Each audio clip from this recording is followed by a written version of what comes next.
যে মানুষটাকে কখনো দেখিনি, যার কণ্ঠস্বর কখনো শুনিনি, যার পবিত্র সান্নিধ্যে উপস্থিত হওয়ার সৌভাগ্য কখনো হয়নি, যে মানুষটা আর আমার মাঝে 1400 বছরেরও বেশি সময়ের ব্যবধান, সে মানুষটা কেমন করে এত আপন হয়ে গেল? যারা বোঝে না 21 শতাব্দীতে বসবাস করা শত শত কোটি মানুষ মধ্যযুগের আরব সমাজের একজন ব্যক্তির প্রতি এত টান অনুভব করে কিভাবে, তাদের কেমন করে বোঝাবো ইয়া রাসূলুল্লাহ আপনাকে কেন এত ভালোবাসি? আপনার স্মরণে আজ শত কোটি অন্তর ভালোবাসায় ভরে ওঠে।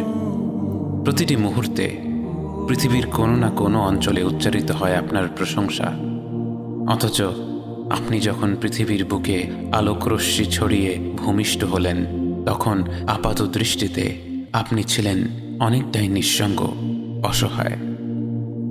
জন্মের আগেই বাবা আব্দুল্লাহ ফিরে গেলেন আল্লাহর কাছে। বয়স 6 হতে না হতেই হারালেন মা আমিনাকে। তখনও নিষ্পাপ শিশুটি বুঝতে পারছিল না যেই মাকে কেন্দ্র করেই জীবনের সব কিছু, সেই মা চলে যাওয়ার মানে কি। আপনি অসহায় কণ্ঠে বারাকাকে জিজ্ঞেস করলেন, মায়ের কি হয়েছে বারাকা? বারাকা কি করে আপনাকে বোঝাতো আপনি কি হারিয়েছেন? সে আপনাকে জড়িয়ে ধরে রাখল, সে অসহ্য উষ্ণ অশ্রুধারায় সিদ্ধ হলো আপনার মুখমণ্ডল। বাবা মারা যাওয়ার পর থেকে যে দাদা আপনার দায়িত্ব নিয়েছিলেন, সে আব্দুল মুত্তালিবও ইন্তেকাল করলেন বছরখানেক পর। আপাত দৃষ্টিতে এ বিশ্বের বুকে 8 বছরের সেই নিষ্পাপ বালকটি যেন ছিল সবচেয়ে একা, সবচেয়ে অসহায়, সবচেয়ে বঞ্চিত। বাস্তবে আপনার রব আপনার জন্য প্রস্তুত করে রেখেছিলেন এমন এক বিস্ময়কর অভিযান, যার দীপ্ত প্রভা স্থানকালের বাধা ছেদ করে ছড়িয়ে পড়বে সর্বত্র। বহু বছর পর আপনার রব আপনার কাছে আয়াত নাজিল করে বলেন, ওয়াদ-দুহা ওয়াল-লাইলি ইযা সাজা, উজ্জ্বল দিনের কসম এবং রাতের কসম যখন তা নিঝুম হয়ে যায়। মা ওয়াদ্দা'আকা রাব্বুকা ওয়া মা ক্বালা, তোমার রব তোমাকে কখনো পরিত্যাগ করেননি এবং তোমার প্রতি অসন্তুষ্ট হননি। ওয়ালাল আখিরাতু খায়রুল লাকা মিনাল উলা, নিঃসন্দেহে তোমার জন্য পরবর্তী যুগ পূর্ববর্তী যুগের চেয়ে ভালো।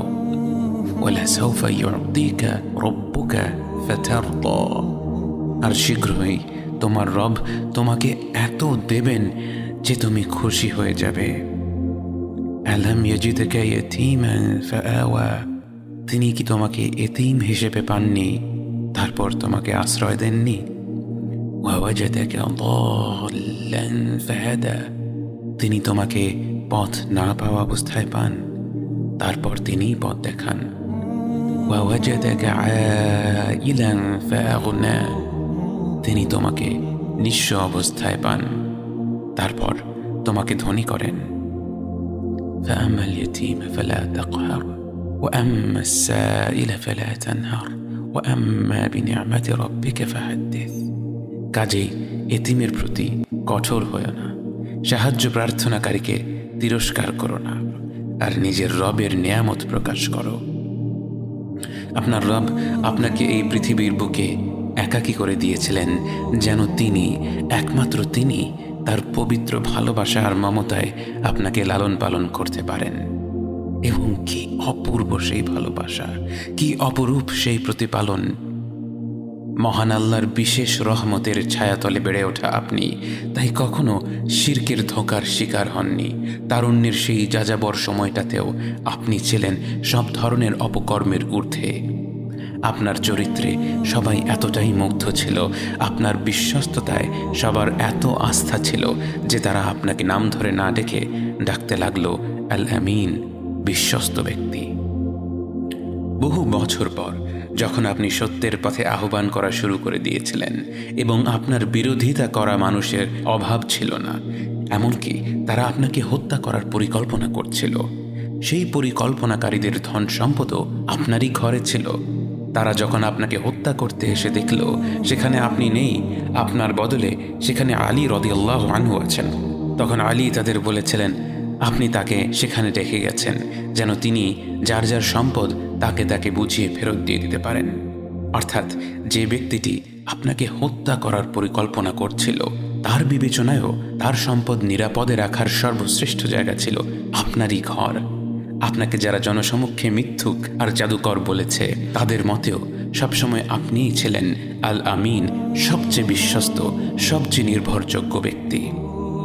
আপনার চরিত্র আর ব্যবহার এত মনোমুগ্ধকর ছিল যে স্বয়ং আল্লাহ তাআলা আপনার ব্যাপারে সাক্ষ্য দিয়ে বলেন ওয়া ইন্নাকা লাআলা খুলুকিন আযীম, নিঃসন্দেহে আপনি অবশ্যই মহান চরিত্রের চূড়ান্তে। তরুণ বয়স থেকেই আপনার যে উপস্থিত বুদ্ধি ছিল সেই গুণেই আপনি একদিন রূপান্তরিত হলেন বিশ্বের সর্বকালের শ্রেষ্ঠ নেতা হিসেবে। যেদিন কাবা শরীফের কালো পাথর কোন বংশের লোকেরা বসিয়ে দেবে তা নিয়ে এক বিরাট রেষারেষি শুরু হয়ে গিয়েছিল, সেদিন তারা আপনাকে আসতে দেখে বলল ওই যে আল আমিন আসছে, ও যা সমাধান দিবে সেটাই হবে। আপনি মুহূর্তের মধ্যেই এমন প্রস্তাব দিলেন যে সকলে তাৎক্ষণিকভাবে মেনে নিল। একটি বড় কাপড়ের মাঝখানে কালো পাথরটি রেখে সেই কাপড়টির বিভিন্ন প্রান্তে প্রতিটি বংশের একজন প্রতিনিধি শক্ত করে ধরে রাখল এবং সবাই মিলে পাথরটিকে কাবার একেবারে কাছে নিয়ে গেল এবং পরিশেষে সবার নির্বাচিত প্রতিনিধি হিসেবে কাপড় থেকে পাথরটি তুলে আপনিই নিজ হাতে কাবার সেই গর্তে বসিয়ে দিলেন। মানুষের মধ্যে বিভেদ দূর করে দেওয়ার আপনার এই গুণ বিস্মিত করেছে মুসলিম অমুসলিম নির্বিশেষে সকল স্তরের বুদ্ধিজীবীদের। আপনাকে কেউ কিভাবে না ভালোবাসবে ইয়া রাসূলুল্লাহ।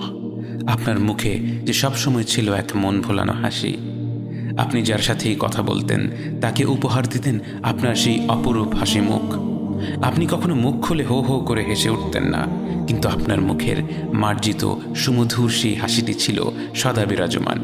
আবার মাঝে মাঝে একটু হাসি ঠাট্টা করতেও ভুলতেন না। যখন একজন বৃদ্ধা সাহাবীয়া এসে আপনাকে জিজ্ঞেস করেছিল তিনি কি জান্নাতে যেতে পারবেন কিনা, আপনি তাকে বলেছিলেন জান্নাতে কোনো বৃদ্ধ মানুষ যাবে না। যেই না তিনি আতঙ্কে কাঁদতে শুরু করে দিলেন, আপনি হেসে তাকে শান্ত করে বললেন যে ব্যক্তি জান্নাতে যাবে সেই তার যৌবনকালে ফিরে যাবে। আপনার ঠাট্টার বিশেষত্ব ছিল আপনি মজা করেও কখনো মিথ্যা কথা বলতেন না। যাদের সৌভাগ্য হয়েছিল আপনাকে দেখার তাদের কেউ কেউ আপনাকে সূর্যের সাথে তুলনা করেছে, কেউ কেউ করেছে চাঁদের সাথে। তাদের শব্দ তালিকায় এর চাইতে সুন্দর কিছু থাকলে তারা হয়তো সেই শব্দই উল্লেখ করত। আপনার ঘ্রাণ ছিল মনোমুগ্ধকর, অঢেল পরিমাণে সুগন্ধি ব্যবহার করা ছিল আপনার সুন্নাহ, যদিও আপনার ঘামের সুবাস ছিল সুগন্ধির চেয়েও মিষ্টি। খুব আপন মানুষগুলোর ঘামের ঘ্রাণে এক অন্যরকম মিষ্টত্ব থাকে। যে ব্যক্তি হাবিবুল্লাহ অর্থাৎ স্বয়ং আল্লাহর সবচেয়ে প্রিয় বান্দা, তার ঘামে যে এক অলৌকিক সুবাস ছিল তাকে আর বলার অপেক্ষা রাখে। জাতি, বর্ণ, সামাজিক ও আর্থিক অবস্থা নির্বিশেষে প্রতিটি মানুষের সাথে আপনার আচরণ ছিল অত্যন্ত শ্রদ্ধাশীল। আপনি কারো সাথে কথা বললে শুধু মাথাটা তার দিকে ঘুরিয়ে কথা বলতেন না, বরং আপনার পুরো শরীরটা তার দিকে ঘুরিয়ে তাকে সম্মান দেখিয়ে তার সাথে কথা বলতেন। কোনো দিকে ইশারা করতে হলে আঙ্গুল দিয়ে ইশারা করতেন না, বরং পুরো হাত দিয়ে ইশারা করতেন। কোনো মানুষের প্রকৃত চরিত্র বোঝার জন্য দেখা উচিত সে তার অধীনস্থদের সাথে কেমন আচরণ করে। আনাস ইবনে মালিক ছোট বয়সেই আপনার খেদমতে নিয়োজিত হয়েছিলেন।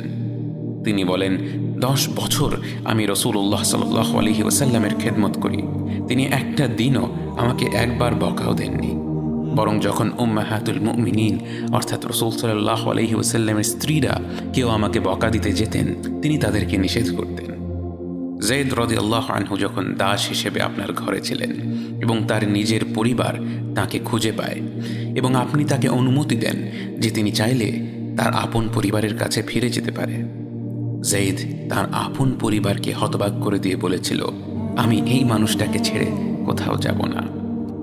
যায়েদের বাবা বিক্ষুব্ধ হয়ে গিয়েছিল, বলেছিল, তুমি কি পাগল হয়ে গিয়েছ?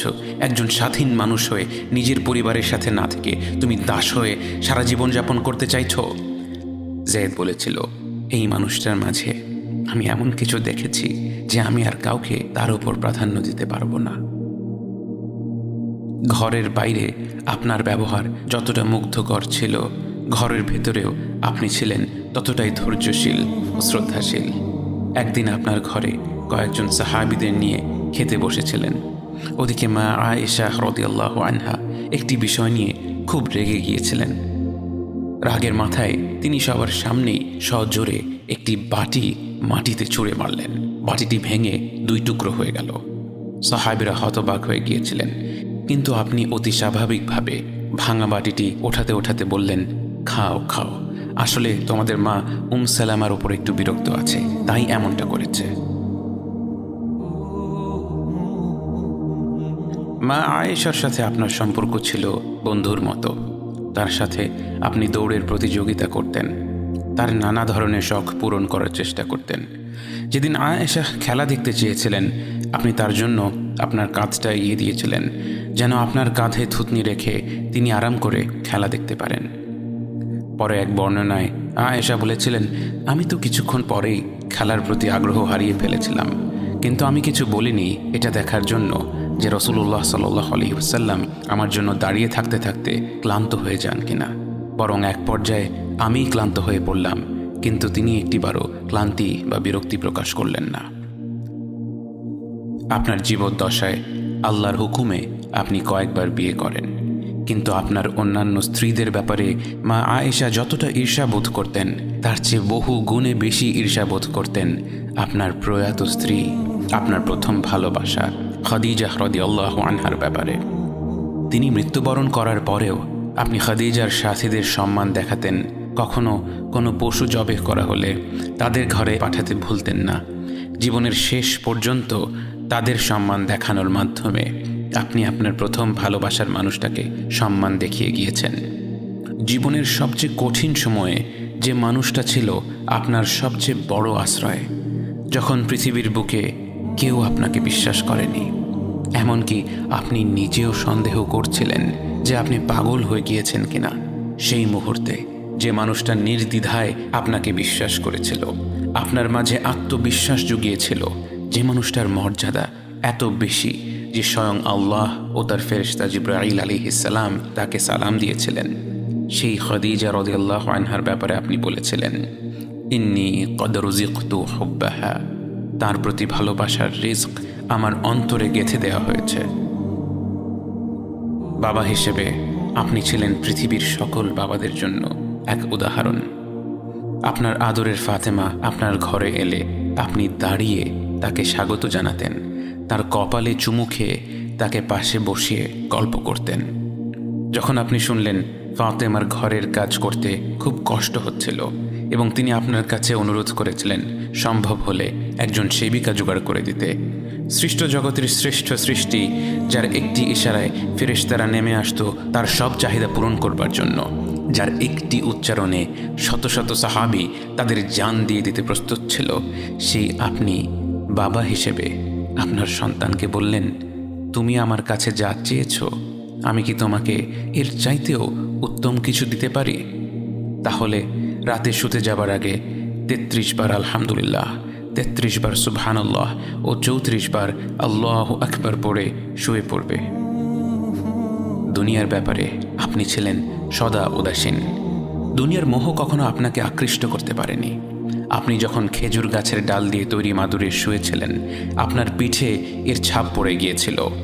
ওমর রাদিয়াল্লাহু আনহু আপনার পিঠে শক্ত মাদুরের ছাপ দেখে কান্না ধরে রাখতে পারলেন না। প্রিয় সাহাবীকে কাঁদতে দেখে আপনি জিজ্ঞেস করেছিলেন, কাঁদছ কেন ওমর? তিনি বললেন, ইয়া রাসূলুল্লাহ, আমরা কিভাবে আপনাকে এভাবে জীবনযাপন করতে দিই যখন রোমান ও পারস্য সাম্রাজ্যের রাজারা কত আরাম আয়েশে থাকে? ইয়া রাসূলুল্লাহ, আপনার তো নিশ্চয়ই এর চেয়ে ভালো কিছু প্রাপ্য। আপনি ওমরকে সান্ত্বনা দিয়ে বললেন, ওমর, তুমি কি এটা জেনে খুশি নাও যে তাদের আছে দুনিয়া আর আমাদের আছে আখিরাহ? যেদিন প্রচণ্ড ক্ষুধার তাড়নায় আবু বকর বেরিয়ে পড়েছিলেন, পেটে সারাদিন এক ফোঁটাও খাবার পড়েনি, তাই পেটে পাথর বেঁধে রেখেছিলেন, পেটটাকে চাপিয়ে রাখলে যদি ক্ষুধার অনুভূতি কিছুটা কম হয়। হাঁটতে হাঁটতে তখন তার দেখা হলো ওমরের সাথে, এবং ওমরেরও ছিল একই অবস্থা। পেটে সারাদিন এক ফোঁটাও খাবার পড়েনি, তাই পেটে পাথর বেঁধে রেখেছিলেন। তারা দুজন কিছু দূর হাঁটতে হাঁটতে যখন আপনার দেখা পেল, তারা দেখল আপনার পেটে তিনটা পাথর বাঁধা, কারণ পৃথিবীর শ্রেষ্ঠ মানব, আল্লাহর সবচেয়ে প্রিয় বান্দা গত 3 দিন ধরে না খেয়ে আছেন। অথচ আপনার মুখে এক মুহূর্তের জন্যেও কোনো অভিযোগ ছিল না। যদি কখনো কোনো খাবার আপনার পছন্দ হতো, আপনি তার প্রশংসা করতেন। পছন্দ না হলে সে খাবারটা আর নিতেন না। কখনো রান্না নিয়ে সমালোচনা করতেন না। ভালো খাবার থাকলে আল্লাহর প্রতি কৃতজ্ঞতা প্রকাশ করে সেটা খেয়ে নিতেন। খাবার দাবার না থাকলে হাসি মুখে বলতেন, তাহলে আমি রোজা। তায়েফবাসীরা যখন আপনার আহ্বান প্রত্যাখ্যান করে, পাথর মেরে আপনাকে এমনভাবে রক্তাক্ত করে ফেলে যে আপনার জুতোর সাথে পা আঠার মতো লেগে থাকে, আপনি প্রায় অবচেতন হয়ে যান। জ্ঞান ফিরে পেয়ে আপনি আল্লাহর কাছে হাত তুলে কোনো অভিশাপের দোয়া না করে আপনি বললেন, আল্লাহ, তুমি যদি আমার ওপর রাগ না করে থাকো, তাহলে এসবের কোনো কিছুই আমি পরোয়া করি না। আপনি আল্লাহর পরিপূর্ণ রহমত এবং ক্ষমা লাভ করে ফেলেছেন, তা জানা সত্ত্বেও আপনি রাত জেগে নামাজ পড়তেন। এত দীর্ঘ সময় ধরে নামাজ পড়তেন যে আপনার পা ফুলে যেত। মা আয়েশা রাদিয়াল্লাহু আনহা যখন জিজ্ঞেস করলেন, আপনি কেন এত কষ্ট করেন যখন আপনার এমন কোনো ভুল ত্রুটি নেই যা আল্লাহ ক্ষমা করেননি? আপনি বললেন, আফালা আকুনা আবদান শাকুরা, আমি কি কৃতজ্ঞ বান্দা হব না? আপনাকে কি করে ভালো না বাসি ইয়া রাসূলুল্লাহ, যখন আপনি আমাকে ভালোবেসেছেন সেই 1400 বছর আগে, যখন আপনি আমাকে মিস করতেন, আশা করতেন যেন আমার সাথে দেখা করতে পারেন, অথচ তখনও আমি জন্মই হইনি। সেদিন সাহাবীরা আপনার চোখে পানি দেখে বলল, ইয়া রাসূলুল্লাহ, আপনি কাঁদছেন কেন? আপনি বললেন, আমার ভাইদের খুব দেখতে ইচ্ছে করছে। সাহাবীরা বললেন, আমরা কি আপনার ভাই নই ইয়া রাসূলুল্লাহ? আপনি বললেন, না, তোমরা আমার সাহাবী। আমার ভাই হলো তারা যারা আমার পরে আসবে এবং আমাকে কখনো না দেখেও তারা আমাকে বিশ্বাস করবে। মৃত্যুশয্যায় শুয়ে আপনার অন্তরে এই চিন্তা ছিল যে আমাদের পরিণতি কি হবে। উম্মতি উম্মতি বলতে বলতে আপনি আপনার রবের নিকট ফিরে গিয়েছেন। আজ আমরা আপনার উম্মতের অংশ। বিশ্বজুড়ে আপাত দৃষ্টিতে আমরা হচ্ছি সবচেয়ে অপদস্থ, নিরুপায়, পরাজিত, লাঞ্ছিত, অথচ বাস্তবে আপনার উম্মতের অংশ হওয়া যে গোটা বিশ্বের সব সম্পদ পাওয়ার চেয়েও মূল্যবান ব্যাপার। আজ আমার মনে যত আশা, যত আকাঙ্ক্ষা, যত স্বপ্ন, যত চাহিদা, সব কিছু পেয়ে গেলেও নিজেকে এতটা সৌভাগ্যবান মনে করতাম না যতটা মনে হয় আজ আপনার উম্মতের একজন হতে পেরে। কাল হাসরের ময়দানে যখন গোটা মানব জাতি এক নবী থেকে আর এক নবীর কাছে ছুটে যাবে, আল্লাহ যেন বিচার প্রক্রিয়া শুরু করেন এবং প্রতিটি নবী নাফসি নাফসি বলে মানুষকে ফিরিয়ে দিবে। অবশেষে যখন সবাই আপনার সামনে হাজির হবে এবং আপনি গোটা মানব জাতির প্রতিনিধি হয়ে আল্লাহর সামনে সিজদা করবেন, সেদিন আপনার উম্মতের সদস্য হওয়ার পূর্ণাঙ্গ মর্যাদা প্রকাশ পাবে। ইয়া রাসূলুল্লাহ, আপনাকে কেন এত ভালোবাসি তা তো ভাষায় প্রকাশ করা যাবে না। তবে যতটুকু ভালোবাসা আপনার প্রাপ্য ততটুকু তো আপনাকে ভালোবাসতে পারি না। কথায় আপনাকে যতটা ভালোবাসি, কাজে তো তেমন করে ভালোবাসতে পারি না। আপনার সুন্নতের অনুসরণ করি ঠিকই, কিন্তু ভিন্ন মতের অনুসারীদের সাথে ঝগড়া না করে থাকতে পারি না। ইবাদতটা নিয়মিত করতে পারলেও এবাদতে আপনার মতো আন্তরিকতা আনতে পারি না। বাহ্যিক বিষয়ে আপনার অনুসরণ করতে পারলেও চারিত্রিক দিক থেকে তো আপনার কাছ থেকে শিক্ষা নিতে পারি না। মুখে আপনার প্রতি সালাওয়াত পেশ করলেও কাজে কর্মে উম্মতে মুহাম্মদ হিসেবে আপনার সম্মানটা রক্ষা করতে পারি না।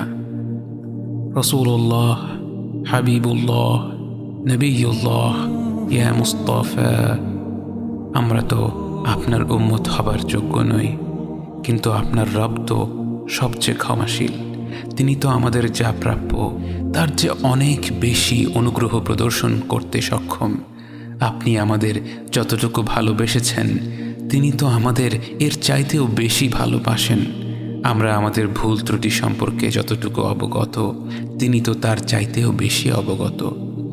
আমাদের রবের অনুগ্রহের দিকে তাকিয়ে অন্তরে আপনার প্রতি যতটুকু ভালোবাসা রয়েছে সেই ভালোবাসার দিকে তাকিয়ে আজ বুকে আশা বেঁধে রই, খুব শীঘ্রই আপনার দেখা পাব ইয়া নবী আল্লাহ।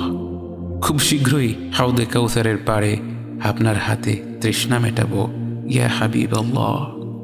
জান্নাতের নির্মল বাগানে অনন্তকালের যাত্রায় আপনার সঙ্গী হয়ে ঘুরে বেড়াবো ইয়া রাসূলুল্লাহ সাল্লাল্লাহু আলাইহি ওয়াসাল্লাম। লা ইলাহা ইল্লাল্লাহ মুহাম্মাদুর